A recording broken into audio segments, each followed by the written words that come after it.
Minasan, konnichiwa. My name is Matt Okahara. I'm a gunner and interpreter for the Matsumoto Castle Gun Corps, and today we're going to talk about samurai guns.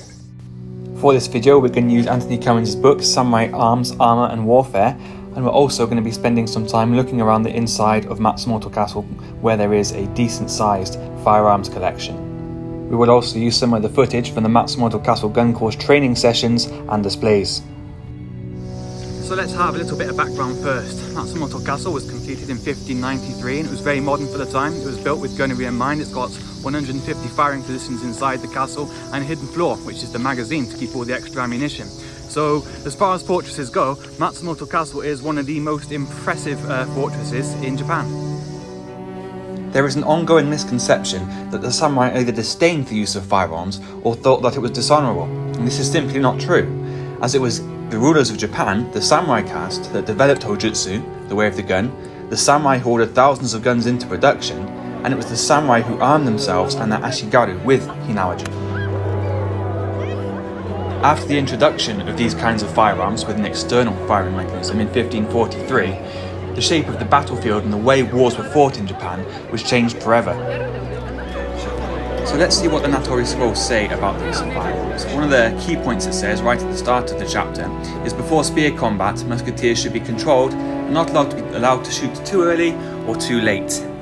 That's a good point even in modern combat. If you shoot too early, there's a good chance you're going to miss. You're going to give away where your firing positions are and give the enemy the opportunity to withdraw without suffering too many casualties, so they can come up with a better plan for taking out that firing position. On the other hand, if you shoot too late, well, the consequences are going to be your position is going to be overrun.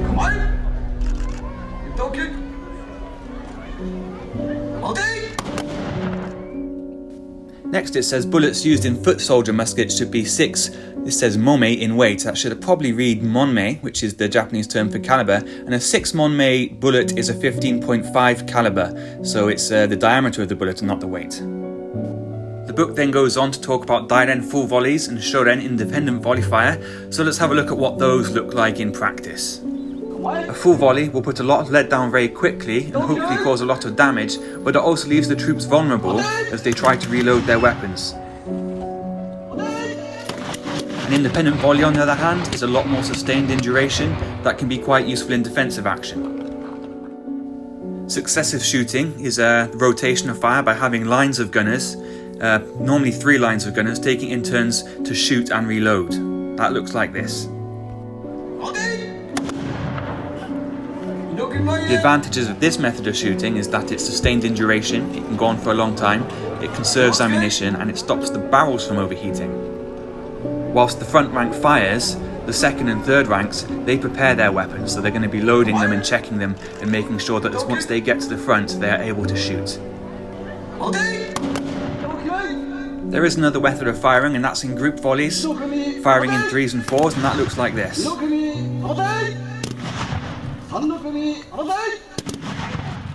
Matsumoto Castle has a large firearms collection on the second floor of the castle itself, so let's head on inside and see what kind of items are in the collection.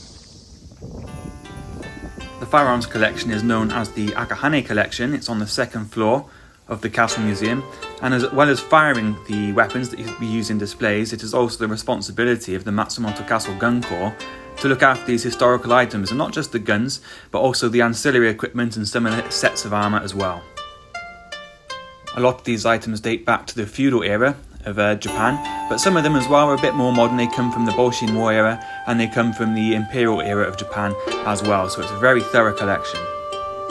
Some of the most impressive weapons are known as Zamasutsu, which are the loophole guns, and they're fired out of firing windows like this. The castle has over 150 of them. Historically, Matsumoto Castle never came under attack, it's never been laid siege to, so that's quite fortunate and one of the reasons it's in such good form. The Book of Samurai, however, does go into in a little bit of detail about the use of gunners in defensive positions, having your expert marksman placed at the front and weapons rotated to them, and that would be the Zamasutsu. Typically, when taking part in a defensive action structure like this, or any kind of defensive action, the principal firearm would be something called a Zamasutsu, which is quite a long gun. It requires a crew of 2, because it's about 1.5 meters long, and the caliber can range anywhere from between 12 to about 20 millimeters. They're quite large, quite powerful guns with a bit more range than the normal banzutsu that the Ashigaru might have, or the chuzutsu that the samurai would carry. Firing the Zamasutsu is a regular part of our displays, and we either use bamboo frames or black walls to replicate shooting from inside the defensive position, whilst giving the audience the opportunity to actually see what we're doing.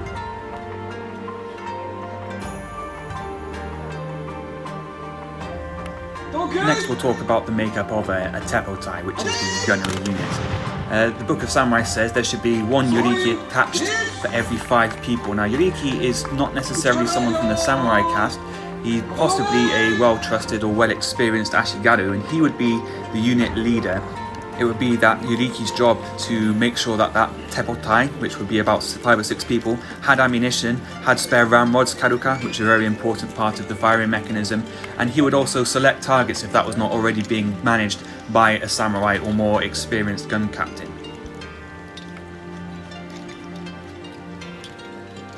Discipline and control of the unit would also be the responsibility of the yoriki, the gun captain.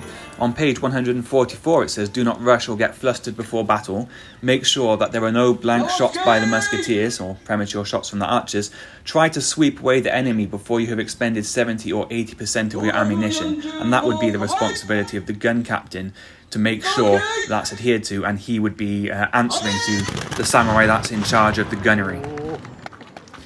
The teppotai would also perform normal soldiers' functions as well, whilst not in battle. In fact, most of the time they wouldn't be in battle. And page 153 has a great example of the kinds of activities that a soldier would be expected to undertake when not on the battlefield. Things like constructing the camp, reaping rice fields and getting food, conducting raids, guarding areas, inward protection and outward protection. They'd have to go on guard, they'd have to go on night patrol, because you want to have a defined safe area where you can prepare for battle, and would also be required to secure areas and help with the vanguard. So overall, I think that chapter 13 of the Book of Samurai, Samurai Arms, Armour and the Tactics of Warfare, goes into some good detail about the use of gunners on the battlefield. There's plenty of correlation between this book and lots of other documents that I've read about the use of guns in Japan during the feudal era, and if you're interested in finding out more, you can go to gunsamurai.com.